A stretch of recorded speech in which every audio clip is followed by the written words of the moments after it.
বিয়ে করে বউকে রেখে বিদেশ যাওয়া যাবে কিনা? ভাইরা আমার, খুব দরকারি প্রশ্ন। বিয়ে করে বউকে দেশে রেখে বিদেশ চলে গেলেন, এই কাজটা কোনো ভালো কাজ না। বিদেশ করতে মনে চায়, প্রবাসে যেতে মনে চায়, পয়সা কড়ি কামানো দরকার, চলে যান বিদেশ। কিন্তু তাই বলে কি করতে পারবেন না? বউকে রেখা যুবতী মেয়েকে বিয়ে করে বাসায় রেখে চলে গেলেন, 2 বছর 5 বছর 10 বছর আর খবর নাই। আপনার স্ত্রীর হক আদায় করবে কে? এই স্ত্রী যদি বিপথে চলে যায়, আরেকজনের হাত ধরে পালায়, তাহলে ওই প্রবাসীর দায় বহন করতে হবে। আপনি বলবেন কি করব, টাকার জন্য যাই। তো দেশে কি সব না খায় মরে গেছে নাকি? আপনি বিদেশ করেন, নিষেধ নাই তো।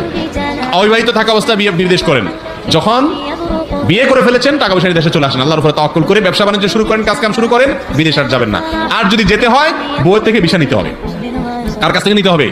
বউ। শুধু এম্বাসি ভিসা দিলে হবে না, এম্বাসির ভিসার পাশাপাশি আরেকটা ভিসা অ্যাটাচ করতে হবে, এটা হলো বউ। বউ যদি বলে ঠিক আছে তোমার 2 বছরের ভিসা দিলাম, 2 বছর শেষ হলে চলে আসবা চান্দু, তাহলে যেতে পারেন।